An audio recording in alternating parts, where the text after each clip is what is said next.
Making statements பற்றி பார்க்கலாம்.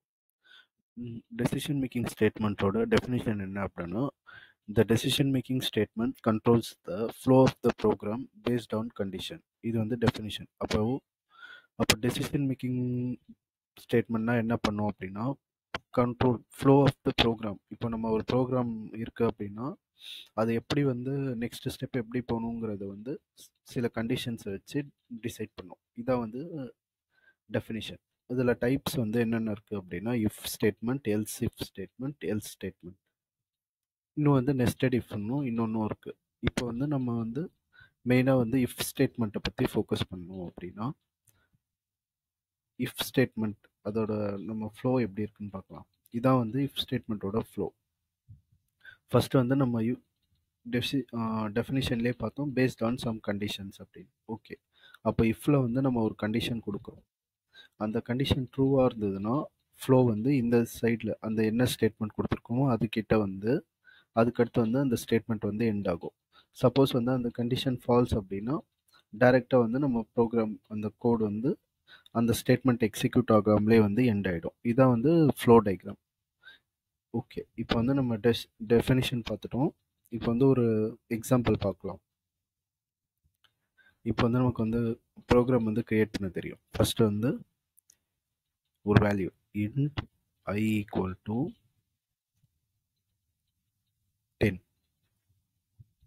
Okay, இப்போ வந்து நம்ம if statement, if based on condition பார்த்தோம்ல, அப்போ வந்து நம்ம இங்கே வந்து ஒரு கண்டிஷன் கொடுப்போம். இஃப் I equal to 0 அப்படியா நம்ம செக் பண்ணுறோம்.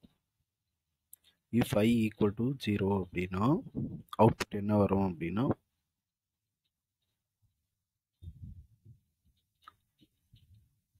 console dot write line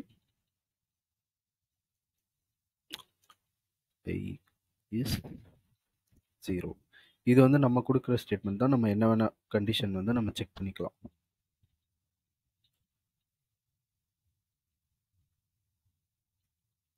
okay, இப்போ வந்து நமக்கு எரர் எதுவும் வரல.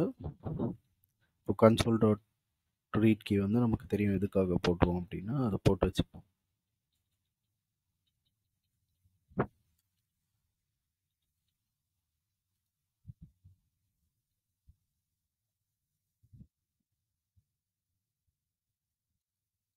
ஓகே, இப்போ வந்து நம்ம இந்த ஸ்டேட்மெண்ட் வந்து ரன் பண்ணிப்போம். நமக்கு என்ன அவுட்புட் வரணும் அப்படின்னா, I ஈக்குவல் டு 0வா, ஐயோட வேல்யூ வந்து 0வான்னு செக் பண்ணுவோம். ஆனால் வந்து 0 கிடையாது. அப்போ வந்து நமக்கு வந்து இந்த ஸ்டேட்மெண்ட் எக்ஸிக்யூட் ஆகக்கூடாது.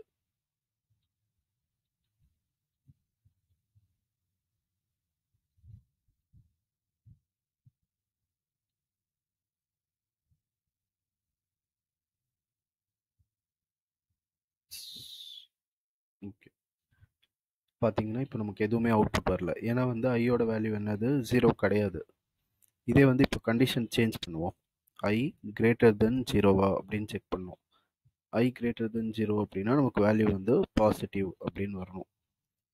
ஏன்னா வந்து ஐயோட வேல்யூ வந்து கிரேட்டர் தென் 0 தானே, 10 பாசிட்டிவ் வேல்யூ. ஸோ இப்போ செக் பண்ணுவோம். இப்போ அவுட்புட் என்ன வருதுன்னு பார்க்கலாம்.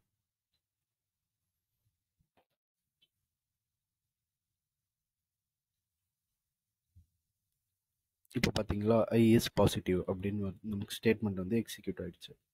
இதான் வந்து இஃப் ஸ்டேட்மெண்ட்கான ஃப்ளோ. இப்போ வந்து இதுலேயே வந்து நம்ம எல்ஸ், இஃப் எல்ஸ், இப்போ வந்து second type else third statement பார்ப்போம். எல்ஸ் ஸ்டேட்மெண்ட் அது எப்படி அப்படின்னா, ஃபஸ்ட்டு ஒரு இஃப் ஸ்டேட்மெண்ட் வந்து நமக்கு எக்ஸிக்யூட் ஆகும்.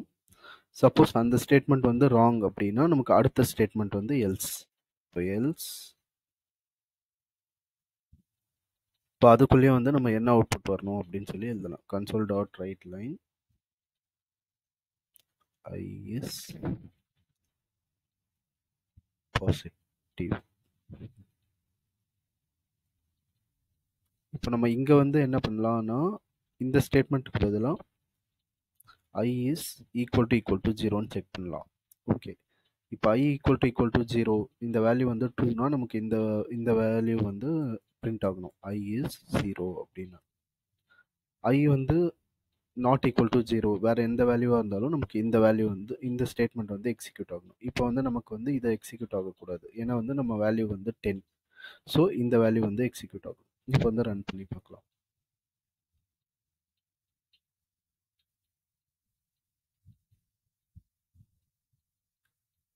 இப்போ பார்த்தீங்களா, ஐ இஸ் பாசிட்டிவ். ஏன்னா வந்து ஐயோட வேல்யூ வந்து பாசிட்டிவ் வேல்யூ. இப்போ வந்து நமக்கு வந்து செகண்ட் ஸ்டேட்மெண்ட், இதை வந்து எல்ஸ் இஃப் ஸ்டேட்மெண்ட் வந்து நம்ம இப்போ எக்ஸிக்யூட் பண்ணலாம். ட்ரை பண்ணி பார்க்கலாம். எல்ஸ் இஃப் ஸ்டேட்மெண்ட்டுக்கு வந்து எல்ஸ்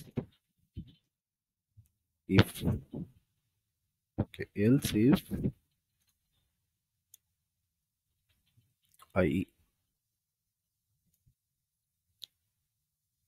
ஐ வந்து இப்போ வந்து இதில் வந்து லெஸ் தென் 0 அப்படின்னா நமக்கு இந்த ஸ்டேட்மெண்ட் எக்ஸிக்யூட் ஆகட்டும். நெக்ஸ்ட் வந்து லாஸ்ட் வந்து எல்ஸ் ஸ்டேட்மெண்ட். எல்ஸ்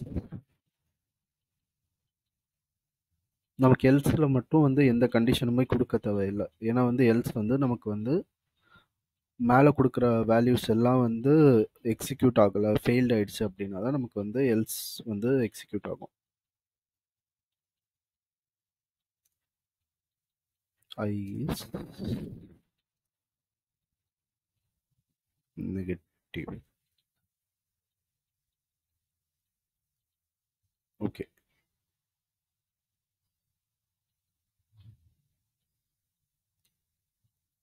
இப்போ வந்து நமக்கு என்னென்ன செக் பண்ணுவோம் அப்படின்னா, ஃபர்ஸ்ட் கண்டிஷன் வந்து இஃப் ஸ்டேட்மெண்ட்ஸ் செக் பண்ணுவோம். ஐயோட வேல்யூ வந்து 0வா அப்படின்னு பார்ப்போம். 0வா இருந்ததுன்னா இந்த வேல்யூ வந்து இந்த ஸ்டேட்மெண்ட் வந்து எக்ஸிக்யூட் ஆகும். இல்லை அப்படின்னா நெக்ஸ்ட் இந்த வேல்யூ செக் பண்ணுவோம். ஐ வந்து கிரேட்டர் தென் 0வா அப்படின்னு செக் பண்ணுவோம். ஐ வந்து கிரேட்டர் தென் 0னா இந்த இந்த ஸ்டேட்மெண்ட் வந்து எக்ஸிக்யூட் ஆகும், ஐ இஸ் பாசிட்டிவ்னு. அடுத்து ஐ வந்து பாசிட்டிவும் இல்லை அப்படின்னா நெக்ஸ்ட் இந்த வேல்யூ செக் பண்ணுவோம். அதில் வந்து ஐயோட வேல்யூ வந்து ஐ இஸ் நெகட்டிவ் அப்படின்னு சொல்லி பிரிண்ட் ஆகிடும். இப்போ வந்து நம்ம வந்து வேல்யூ வந்து சேஞ்ச் பண்ணுவோம். ஃபர்ஸ்ட் வந்து 0 கொடுப்போம். 0 கொடுத்தோம்னா நமக்கு இந்த ஸ்டேட்மெண்ட் எக்ஸிக்யூட் ஆகணும்.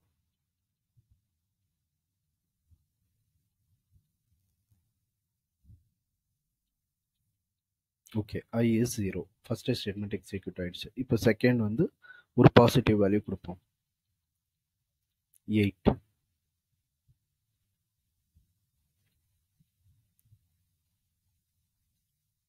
பார்த்தீங்களா, இப்போ செகண்ட் ஸ்டேட்மெண்ட் எக்ஸிக்யூட் ஆயிடுச்சு, ஐ இஸ் பாசிட்டிவ். ஓகே, இப்போ வந்து நம்ம ஒரு நெகட்டிவ் வேல்யூ கொடுப்போம், -8.